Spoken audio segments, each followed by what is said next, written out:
Egypt code broken. How the biggest breakthrough ever stunned archaeologists, and it's amazing. Callum Hoare Express UK reports. Egypt archaeologists made the biggest breakthrough ever in the quest to understand the ancient civilization that lived more than 4,500 years ago. This is what was revealed in a recent documentary. It has to do with the Rosetta Stone. I've seen that. It's in the British Museum in London. The ancient Egyptians were a civilization of ancient North Africa. They were concentrated along the lower reaches of the Nile River, towards the Mediterranean, of course. They are of great interest to the archaeologists who try to understand how a community that dates back as far as 3000 BC and more, of course, could possibly be so ahead of their times.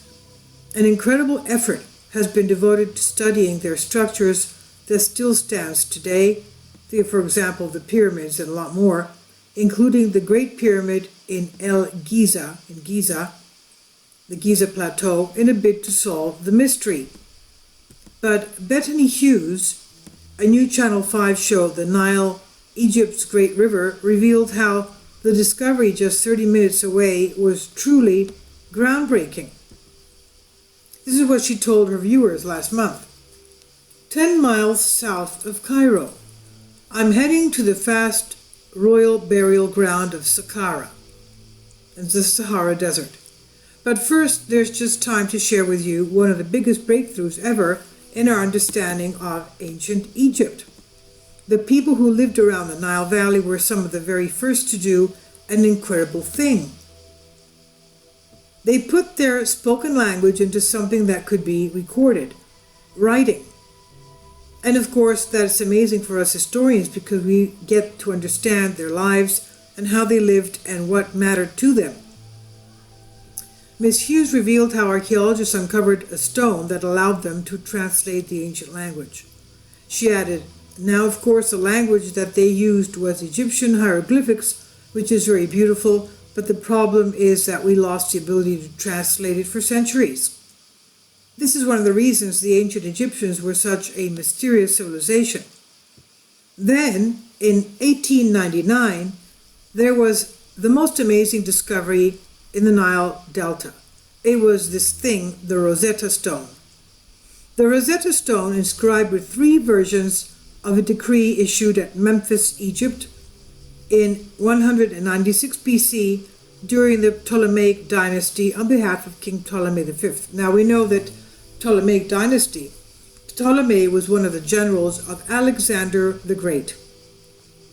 Alexander the Great lived about 330 BC, and he came from the northern area of Greece, from Macedonia, and he united the various kingdoms of Greece into one unit, and they conquered the known world, especially putting an end to Persia at that time. And Alexander the Great was even prophesied in the book of Daniel when the archangel Gabriel gave the prophecy to the prophet Daniel, who was in exile in Babylon at that time, concerning the little horn that would be coming from the east, from the west, and putting an end to the Persian Empire. That's exactly what happened.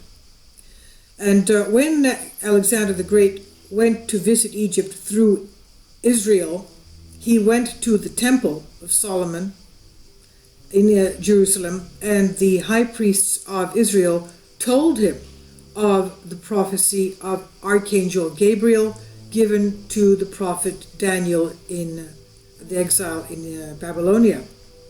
So he was told the prophecy, then he went to Egypt, and there he was crowned a pharaoh. That was before his conquest of Persia.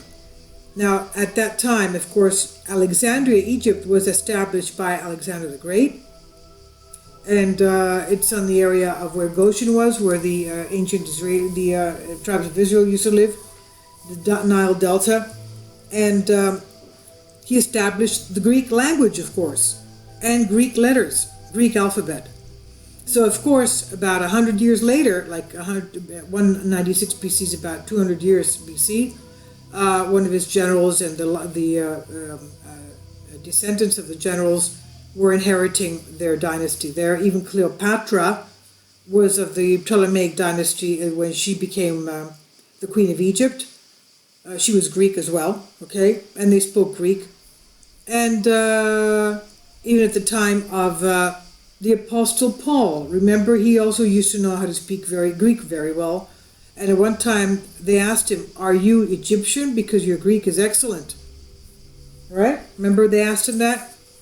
So the Greek language was established at that time, since about 300 and something BC, by Alexander the Great of Greece, of ancient Greece. And that's at the time when this Rosetta Stone was etched with the hieroglyphics of ancient Egypt, as well as the Greek alphabet, the Greek lettering, and the translation of the time. And that's the Rosetta Stone. Now, the top and middle texts are in ancient Egyptian, using hieroglyphic script and demotic scripts, respectively, while the bottom part is in ancient Greek. As the decree has only minor differences between three versions, the Rosetta Stone proved to be the key to deciphering Egyptian hieroglyphics, thereby opening a window into ancient Egyptian history. Miss Hughes continued, quote, "In 1882, the real Rosetta Stone was snaffled by the Brits and ended up in the British Museum in London," end quote. As she added, covered in writing, it's been a vital key to understanding ancient Egypt because it has got two languages on it. So Egyptian and ancient Greek, it means it can act as a kind of code breaker. What they did was they found this one word, which in Greek says day of birth or birthday, γενέθλια. Γενέθλια means birthday. My γενέθλια is February 2nd. My birthday is February 2nd, which is actually true.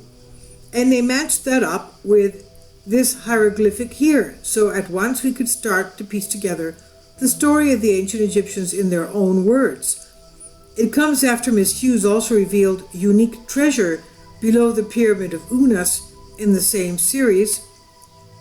Built for the ninth and final king of the fifth dynasty, Unas ordered for the pyramid to be constructed between the complexities of Sekhemket and Dosher in northern Sahara.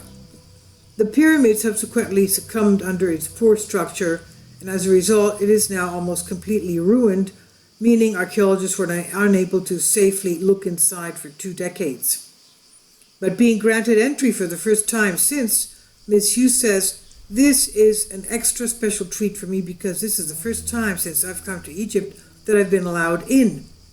The unique treasure to Unas' pyramid is found underneath it. This 30-meter tunnel is leading me right under the center of the pyramid. 3 granite slabs once blocked this passage, separating the outside world from the burial chambers of Unas."